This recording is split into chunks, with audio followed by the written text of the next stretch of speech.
Hello and welcome back to a new episode of Your Edge. Long time no see. This time around, I will introduce you to the technique of chasing in repoussé and explain to you how to get started, what to avoid, what to look out for, because it's a really cool technique.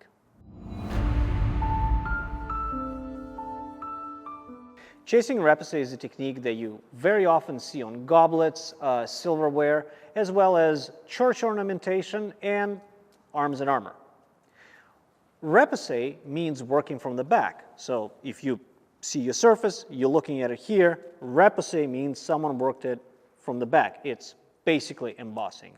And chasing implies working from the forward surface, the one you're looking at, by pushing in. So chasing in repoussé is technically two separate techniques that have been permanently fused into one because their combination produces astounding results.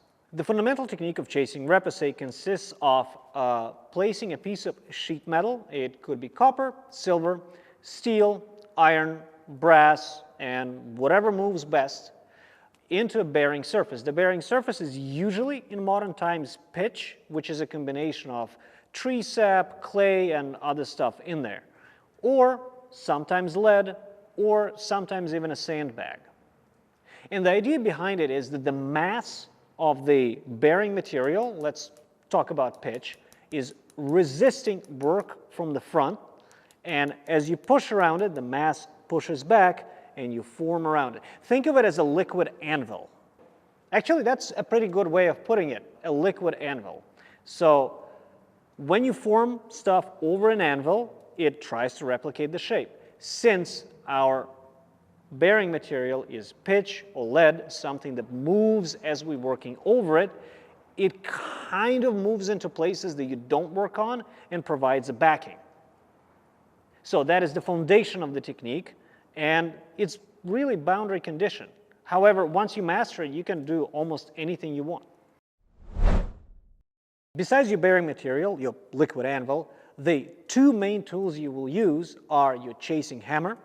Those come in all kinds of shapes and really depend on the particular culture where you are residing. So there's Western style chasing hammers, and then there's Eastern style chasing hammers.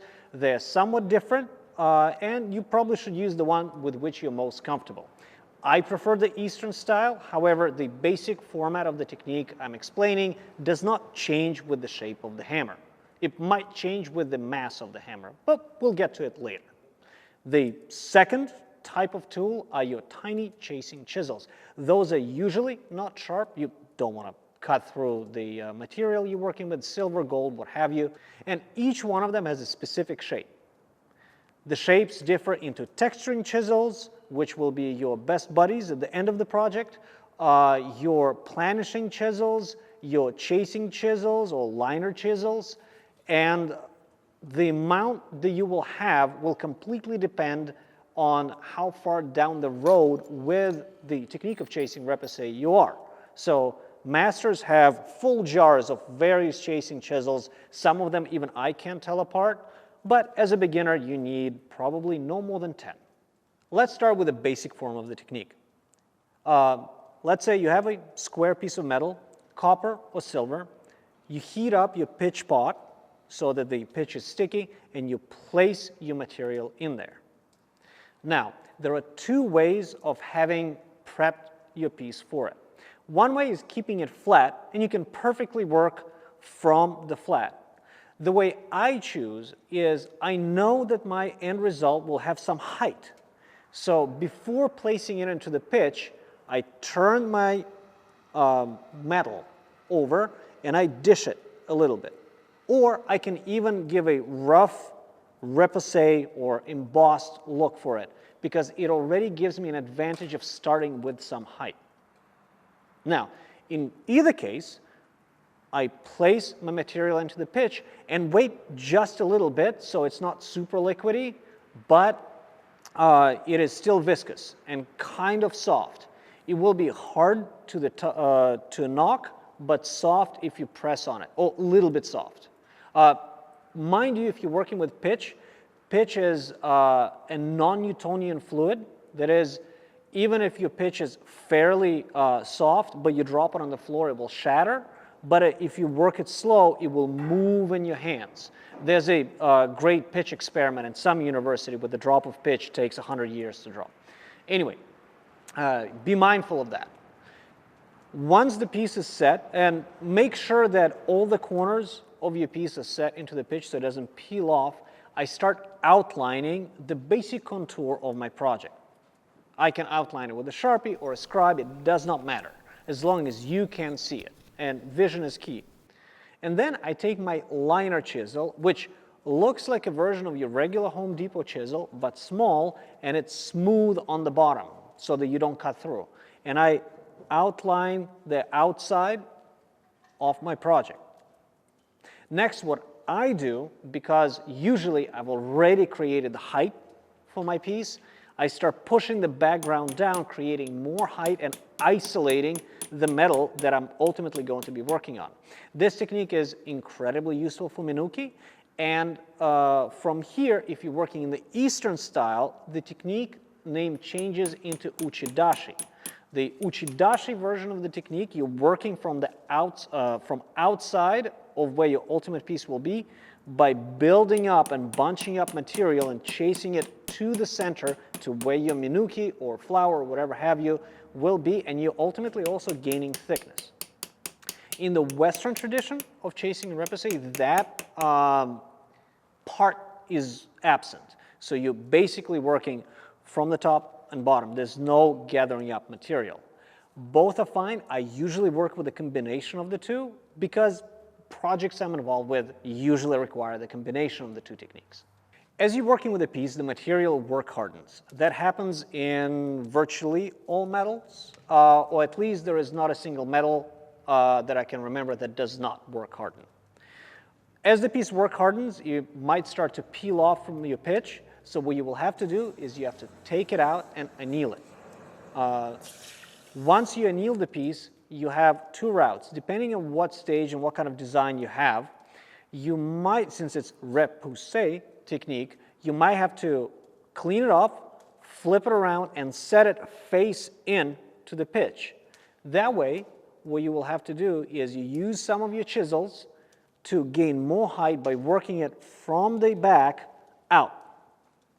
So if, let's say, this is your sheet, you want a flower here, you've been working this way, now you have annealed it, you flipped it to give that flower, and you're working from the back, more height, more volume, whatever the project is, that's what you're doing. If you're employing the Japanese uchidashi technique, they're incredibly similar between chasing repoussé and uchidashi. You don't have to flip it around and gain volume from the back, because the uniqueness of uchidashi is that all the work is done from the front. But sometimes you have to, so sometimes the techniques intersect. That is a point of clarification so that people don't misunderstand me. However, once you are done working from the back, keep in mind you will not get a lot of detail working from the back of your piece. All you're doing is volume and height from the back. Most of the times with chasing repoussé, you're working with copper or silver, and some kind of brass sometimes. So you will feel the material starting to resist you and becoming harder and harder to work with. Be very attentive to this stage because it's very easy to puncture or crack work-hardened material as opposed to annealed. And once you have a crack, it becomes a big problem fixing it, so you might just as well start fresh. So once you feel it, the way you anneal copper and silver, you take it out of the pitch, you set it on a piece of fire brick or whatever you use, and use a torch to heat it up till it's barely glowing red or a little bit glowing red, and then you quench it in water. It's the exact opposite of steel. So when you use copper, silver, gold, when you quench it in water, after it's glowing, immediately, it becomes as soft as it can get. Now, if you're working with iron, if you're working with steel, what you have to do, once again, you take it out, you heat it till it's red hot, and then you let it cool as slowly as possible, usually in ash, vermiculite, or a piece of temperature-resistant wool somehow. But once again, you're normalizing and annealing it this way. So pay attention to the type of material you're working with, because don't confuse the two. So if you quench your steel chasing repoussé stuff in water, it will become as brittle as glass, and you'll break it, and you'll curse my name. I don't want it. I don't want curses.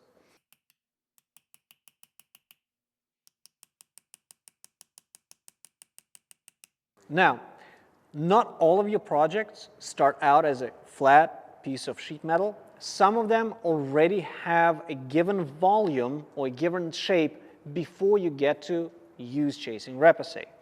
Let's use the example of the silver angel for the stiletto dagger. Here, all my volume is already created by the fact that I'm working with a silver tube. It's just a regular tube that I created myself. I fill the tube up with pitch, and what I'm doing is I'm reducing the volume. Think about it as giving shape to a balloon, where the air pressure from the inside is allowing you to play with the shape, and the surface tension on silver is allowing for the shape to retain itself. Right? Balloon filled up with sand or clay. Think about it that way. In the case of a unorthodox shape that is not flat, but just like an angel, a tube, keep in mind that your pitch will start pouring out of both ends, and you have to be really, really careful about not puncturing your piece. So let's say if you make a human bust out of a tube, this area that's the deepest in your case will start thinning out in spots. So you have to be, once again, very strategic, and you have to constantly work the entire surface of the piece. So once you've finished with this section of the tube, don't go immediately to annealing and working on the same section. You have to constantly work on other parts. The reason is you're essentially working with a balloon. If you overwork one area and then go in and try to finish the back from scratch, what will happen, the pitch will push itself out into your already finished section and distort it tremendously. So if you, in very gradual stages, work all the way around, you're avoiding the problem because things distort evenly everywhere and cancel the distortions out. Once you got into the habit of thinking strategically about where the distortions will happen, where they won't happen, where the material work hardens, where it doesn't, and get into the routine of consistently annealing your piece, you will probably have arrived at the stage where most of the beauty of chasing repoussé shows itself, and that is the chasing part. Most of your final stages of working on your piece will happen at the chasing, also known as working from the front of the piece, section, and that's where the greatest plurality of the chisels you're going to be using will show themselves. Your flat bottom chisels, no matter which cross-section shape, square, ovate, teardrop, they could be round, will help you creating flat surfaces, prepare the background to be flat, or help you make facets on your main object. They will also help you prepare for rounding of shapes. Think about it like as if you're pressing this way, this way, this way, this way, and it creates a semicircle. And your not so sharp bottom liner chisels will allow you to create greater amount of detail by isolating sections, sometimes creating texture. And here you will start developing a need for having more versions of the same chisel in different sizes, different levels of polish, and beyond this I can't really advise you because your specific projects will demand different shapes and you will quickly figure out what you need.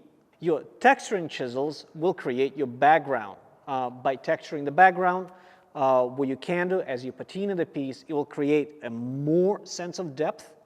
By once you texture the background and you apply the patina, you rub off a little bit of the surface, giving it a little bit of a warm, worn look, and really bring out all the features that you want.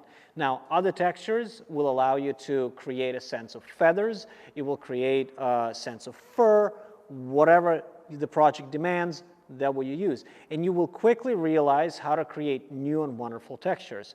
To create a basic texturing chisel, you first take an annealed version of a flat bottom chisel. It could be a teardrop flat bottom chisel, it could be a crescent flat bottom chisel, does not matter. It depends only if you want to use it.